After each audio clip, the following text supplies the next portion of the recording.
অনেক দিন আগের কথা। দুর্গহীন জঙ্গলে একটি জাদুর নেল পলিশের গাছ ছিল, যে গাছে অনেক সুন্দর সুন্দর নেল পলিশ ছিল। আর এই নেল পলিশের অনেক গুণ ছিল। কোনো পাখি যদি এই নেল পলিশ একবার লাগাতো তাহলে সে যা চাইতো তাই পেত। কিন্তু সেই জাদুর নেল পলিশ গাছটি ছিল খুব অহংকারী আর দুষ্টু।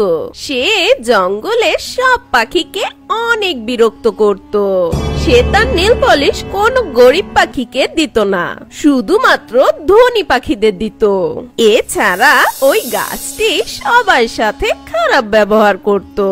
আমি হলাম জাদুর নেল পলিশ গাছ। আমার গাছের নেল পলিশ লাগালে সবাই অনেক সুন্দর আর অনেক শক্তিশালী হয়ে যায়, আর যে যা চায় সে তাই পায়। হা হা হা হা, আমি আমার নেল পলিশ ওই গরিব পাখিদের দিব? কিছুতেই না। আমার একটা মান সম্মান আছে, তাই না? এভাবে বেশ কিছুদিন কেটে যায়।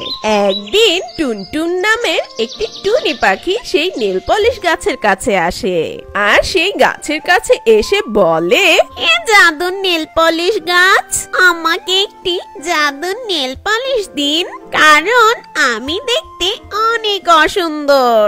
আমাকে দেখে জঙ্গলের সব পাখিগুলো অনেক মজা করে। যদি আপনি আমাকে দয়া করে একটি জাদুর নেল পলিশ দিয়ে দিন, তাহলে আমি সেই নেল পলিশ লাগিয়ে সুন্দর হয়ে যাব, আর আমাকে নিয়ে জঙ্গলের কোনো পাখি আর মজা না করতে পারে। আমাকে সাহায্য করুন। আরে এক কুৎসিত পাখি, কে রে তুই? আর তোর এত বড় সাহস, তুই আমার কাছে নেল পলিশ চাস? তোর এই বৎসরত চেহারা আমি দেখতেই চাই না, দূর হ এখান থেকে। হে জাদুর নেল পলিশ গাছ, তুমি আমাকে এভাবে যেতে বলো না। আমি যে অনেক আশা নিয়ে এসেছি, তুমি তো দেখতে পাচ্ছ আমি দেখতে অনেক কুৎসিত। এ কারণে আমার বিয়ে হচ্ছে না। যেই ছেলে পাখি আমাকে দেখতে আসে প্রথম দেখায় আমাকে না বলে চলে যায়। আমার মা বাবা আমার বিয়ে নিয়ে অনেক চিন্তিত, তাদের দুঃখ আমার আর সহ্য হচ্ছে না। আমার বিয়ে নিয়ে জঙ্গলের সব পাখিগুলো অনেক মজা করে। আপনি শুধু আমাকে দয়া করে একটি জাদুর নেল পলিশ দিয়ে দিন, যে নেল পলিশ লাগিয়ে আমি অনেক সুন্দর হয়ে যাই। আপনার গাছের নেল পলিশ লাগিয়ে আমি অনেক সুন্দর হতে চাই, যাতে আমার বিয়েটা তাড়াতাড়ি হয়ে যায়। না না না, আমি তোমাকে কোনোভাবেই আমার জাদুর নেল পলিশ দিব না। তোর মতন গরিব আর বৎসরত পাখিকে আমি কখনো আমার নেল পলিশ দিব না। চলে যা এখান থেকে, না হলে কিন্তু আমি তোকে আরো কুৎসিত বানিয়ে দিব। যা এখান থেকে, দূর হ। আমাকে আপনি দয়া করেন, আমাকে একটু সাহায্য করেন প্লিজ। দয়া করেন, আমাকে একটু একটু দয়া করেন। টুনটুন জাদুর নেল পলিশ গাছকে অনেক অনুরোধ করে, কিন্তু ওই অহংকারী নেল পলিশ গাছের কোনো দয়া হয় না। সে তাকে চলে যেতে বলে। ঠিক তখনই সেখানে একটি সুন্দর রাজকুমারী পাখি চলে আসে, যে দেখতে অনেক সুন্দর ছিল। সে এসে বলে, হে জাদুরগা, আমি একজন রাজকুমারী। আমার রাজ্য নদীর ওপারে। আমি তোমার কাছ থেকে জাদুর নেল পলিশ নিতে এসেছি। ও হ্যাঁ রাজকুমারী, তোমার মতন রাজকুমারী চাইলে আমার কাছে সব নেল পলিশ নিতে পারে। তুমি যা নিতে চাও তাই আমার গাছ থেকে নিয়ে যাও। তারপর সেই রাজকুমারী পাখি জাদুর নেল পলিশ গাছ থেকে অনেকগুলো জাদুর নেল পলিশ নিয়ে যায়, আর সেখান থেকে চলে যেতে লাগে।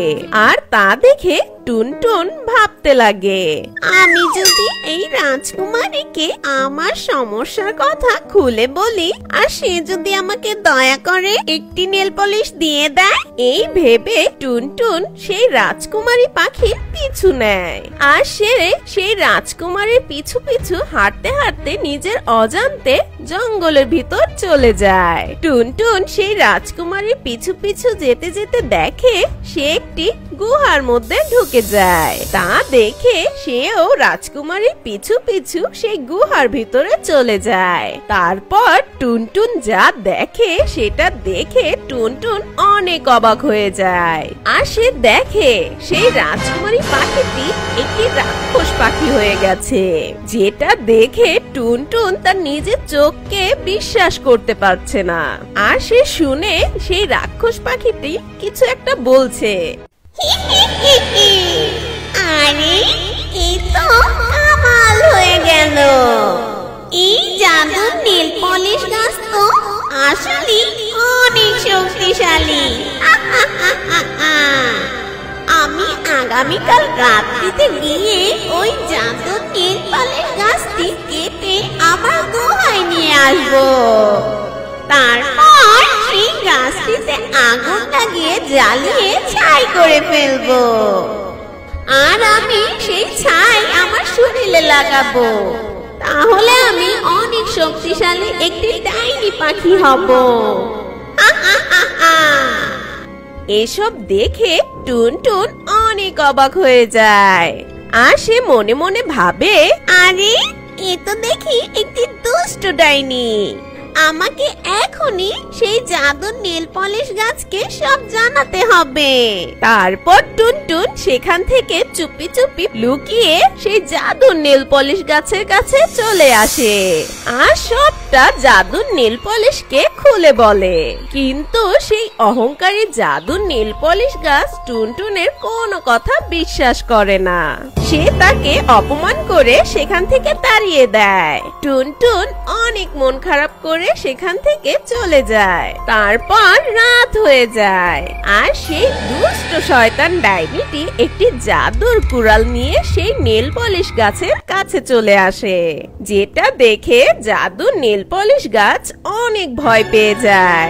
আরে না না, এই ডাইনি পাখিটা তো একটি জাদুর কুড়াল নিয়ে এসেছে।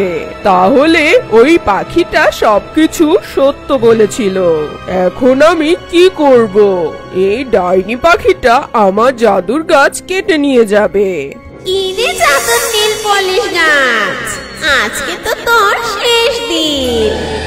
আজ তোকে আমি কেটে আমার সাথে নিয়ে যাব আর আমি অনেক শক্তিশালী হয়ে যাব। হে ডাইনি পাখি, তুমি আমাকে কেটো না, বাঁচাও। কে কোথায় আছো? আমাকে বাঁচাও। এই দুষ্ট ডাইনি পাখিটা আমাকে কেটে ফেলবে। তারপর সেই দুষ্ট ডাইনি পাখি জাদুর কুড়াল নিয়ে সেই গাছটির কাছে এগোতে লাগে। তখনই সেখানে টুনটুন জ্বলন্ত মশাল নিয়ে চলে আসে আর এসে বলে, এই দুষ্ট ডাইনি পাখি, তুই যদি এই জাদুর নীল পলিশ গাছের কোনো ক্ষতি করিস তাহলে তোকে জ্বালিয়ে ফেলবো আর তোকে ধ্বংস করে দিব। টুনটুনের একথা শুনে সেই ডাইনি পাখিটি হাসতে লাগে আর বলতে লাগে, আরে আরে অশিক্ষিত পাখি, তুই তো আমার শক্তি সম্বন্ধে কিছুই জানিস না আর তুই আমার সাথে লড়াই করতে চলে এসেছিস। এখন আগে আমি তোকে মেরে ফেলবো, তারপর এই জাদুর গাছকে কেটে আমার সাথে নিয়ে যাব। এই বলে সেই ডাইনি পাখিটি কুড়ালটা নিয়ে টুনটুনের কাছে এগোতে লাগে। তখনই তার পা পিছলে পড়ে যায়। ঠিক তখনই এই সুযোগে টুনটুন ডাইনির সেই জাদুর কুড়ালটি নিয়ে নেয়। দেখ দুষ্ট ডাইনি, এখান থেকে চলে যা, না হলে কিন্তু এই জাদুর কুড়াল দিয়ে তোকে এখন এখানে কেটে ফেলবো। না না, আমাকে তুমি মাফ করে দাও আর দয়া করে এই জাদুর কুড়াল দিয়ে আমাকে মেরো না, কারণ এই জাদুর কুড়াল অনেক শক্তিশালী। আমি এখান থেকে চলে যাব আর কখনো আসবো না, আমাকে তুমি মাফ করে দাও। এ কথা বলে ডাইনি পাখিটি সেখান থেকে চলে যায়।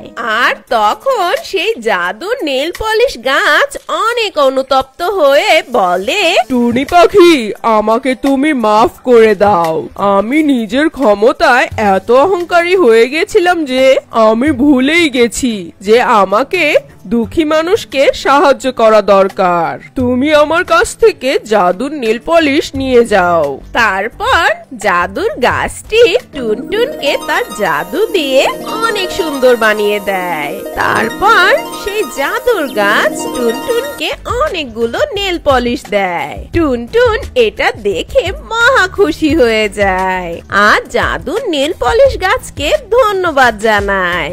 আর টুনটুন সেখান থেকে চলে যায়। তাহলে বন্ধুরা, আজকের গল্প থেকে কি শিক্ষা নিলে? যে ক্ষমতার অহংকারে কারো সাথে খারাপ ব্যবহার করতে নেই।